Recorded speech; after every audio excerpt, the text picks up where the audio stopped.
Hey, so I heard that you started your piano journey, and honestly, I'm so excited for you because I've been playing the piano for like 15 years and it is the most rewarding journey, and honestly, I can't wait for you to reach those like kind of later stages when you can just sit there and play this most beautiful piano music. And so I wanted to make this video kind of sharing with you some really valuable and practical advice just to set you up for success with this instrument. So the first thing that I'll say is that you need to have a realistic approach when it comes to learning the piano, and you need to understand what the number one most important thing is when it comes to actually progressing and getting better at this instrument. We live in the best age to learn music, right? That's a fact, right? We have all of the information available online, right? We have so many resources that we can go to. We have so many online teachers that we can learn from, YouTube videos, courses, this, that, and the other. That's an incredible blessing, but at the same time, that's also a really big curse. What can happen is that you can kind of like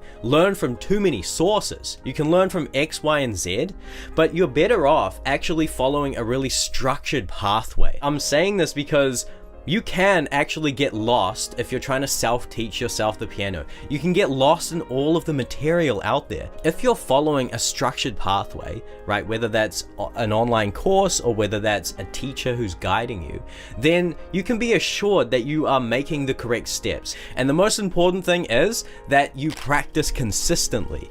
This is it, okay? This is literally it. I don't need to say anything more. I could leave the video here. When the teacher or the course gives you something to practice, just practice it consistently, as consistently as you can. If you can practice it every day, even if it's just 5 minutes, you will get the results eventually.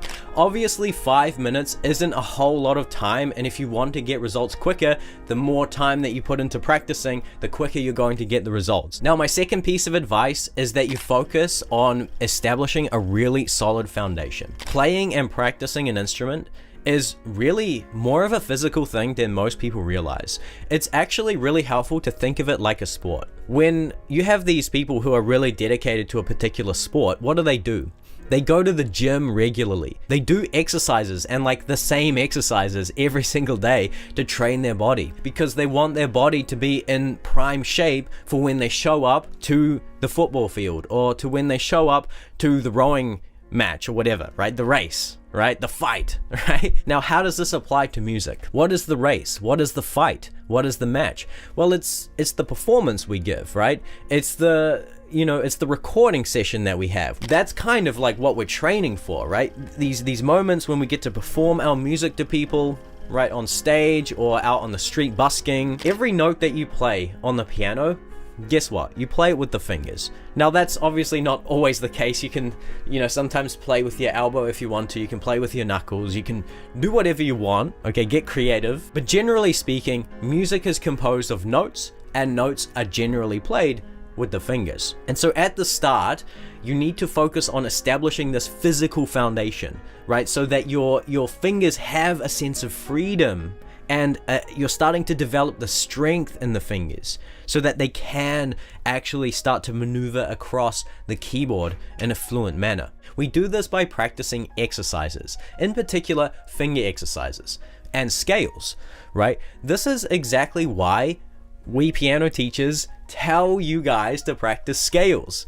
We don't say this by accident, okay? It's not like we're just telling you to practice some boring thing for no reason. And it's so funny. I say this to all of my students. Practice scales, but guess what? They don't practice them. They just don't practice them. It's so funny because it's exactly what I get, because when I was learning the piano, guess what I didn't practice? I didn't practice scales and I didn't practice finger exercises. Another part to establishing a really solid foundation is form, right? How you're actually sitting at the piano, okay? You want to just make sure that you have a good kind of physical relationship with the piano. Just make sure that you're not like hunched over. Make sure that you're not like too straight. Don't sit too far back. Don't sit too far forward. Sit central. Don't be like this, right? Don't be like that. Don't sit like a gremlin, okay? Just sit at the piano normally. Another part of establishing a solid foundation is, of course, establishing that practice habit, because I already explained that actually practicing consistently is how you improve. Okay, that's a big part of your foundation, is actually practicing, and you need to build that habit. And then another important part of foundation that I wanted to actually share with you is establishing a sense of freedom with the piano and with the keyboard. You need to be able to just throw your fingers at notes and throw your hands at the piano and generate sounds without judging them as good or bad, and start to be free on the piano. Just play stuff. It doesn't matter that you don't know what you're doing yet. Like, the whole point here is to be free on the instrument. Later on, when you actually have developed a technical foundation on the piano, you know how to play chords, you know how to play arpeggios and things like this. When you have those skills in your hands and in your fingers, you want to have the freedom to express them however you want, because when you have the freedom, that's going to allow you to improvise your own original ideas, compose your own original music, and ultimately become an original musician on the piano. And that's what you want. You want to become an original musician on the piano. And what can happen to some students is that they can practice all of these things and be very strict in their practice routine, but not develop the kind of freedom of taking what they're practicing and just like playing them and having fun with them. And then years down the line, they actually can't improvise. They are stuck to like sheet music, and they're stuck to playing the songs that they learn in an exact way, and they can't break out of the mold. You don't want that. You want to be free. You want to be able to sit at the piano on a Sunday morning with a cup of hot coffee, right? And you want to be able to just express whatever's on your mind and whatever's on your heart, right? That's music. That's what an instrument is so good for. It's such a great way to express ourselves. And so you really want to start to build that freedom into your playing, into how you approach the instrument. This is so important, okay? Really don't neglect this point. My third piece of advice for you is to learn the basics and practice them as much as you possibly can. This is actually how I structured my own piano course. It's all based on this idea that the basics are absolutely everything. Literally everything. There is this quote that I love called, "Do the basics, get 90% of the results." 90% of the results if you do the basics. And a lot of people hear this word basics and they think it's exactly that. They think, oh, it's just basic, right? Oh, I want to know the more advanced stuff. How do I sound good on the piano? Trust me when I say this, it's all basics. That's how you sound good on the piano. You master the basics. Every pathway with the piano all sits upon this foundation of the basics. They all use the basics, right? Whether you want to write songs, you need to know what the basics are. Whether you want to play epic jazz piano, you need to have a mastery over the basics. Classical piano, you really need a mastery over the basics. For the sake of this video, I will explain what the number one basic is, in my opinion, which is finger dexterity, right? Because again, as I was saying earlier, every note that you play on the piano, or at least 99% of the notes you're going to play, are with the fingers. The ideas and the feelings and the emotions that you express on the piano are expressed by how you articulate those notes, right? Which means how your finger actually strikes a key. Now, there is actually infinite depth to how your finger strikes a key. You need to train the fingers so that they are strong, they are flexible, they have endurance, so that you can articulate a note like that, or like that, or like this, or like that, or like that. That's how music works. It's all a matter of how you articulate your notes, right? And the kind of dynamics that you apply to those notes over the passage of the song that you're performing. So practicing finger exercises, in my opinion, and scales, is one of the most powerful things that you can practice. So if you don't know what else to practice, you can be assured that if you practice finger exercises, you're going to be okay. Here, this book. Just get this book, practice it consistently, and you're gonna get good. As simple as that.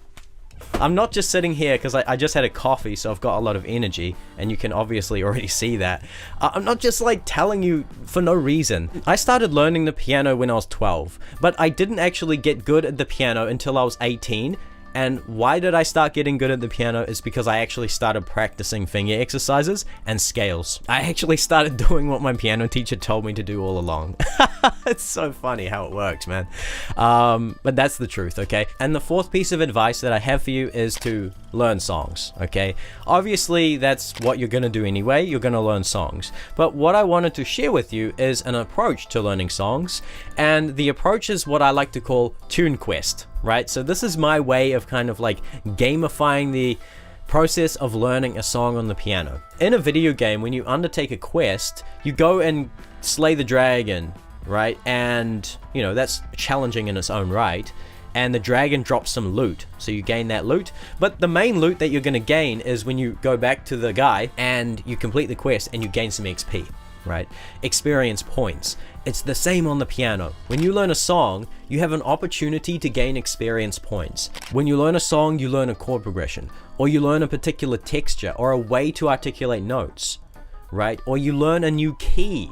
You can just learn so much from learning a song. And why is that? Because songs, and the songs we love, they were written and composed and produced by musicians who have already gained a certain level of mastery over the instrument and over music, right? And so by learning their song, we can get into their mind and acquire their musical knowledge, wisdom, and skill. Now, how do you actually go about really integrating those things that you learn so that you really gain that XP? The best way that you can do this is to take what you learn and apply it somewhere else, right? So that could be, for example, taking a chord progression and writing your own song with it. And by doing that, you're starting to integrate that chord progression and really gain that XP. Also, you can take these things and improvise with them. Try to find a way to take it outside of the box that you took it from. So it's only about an extra 20% of work to kind of practice that new material that you learn and gain that XP. Okay, that's about everything that I had to say for this video.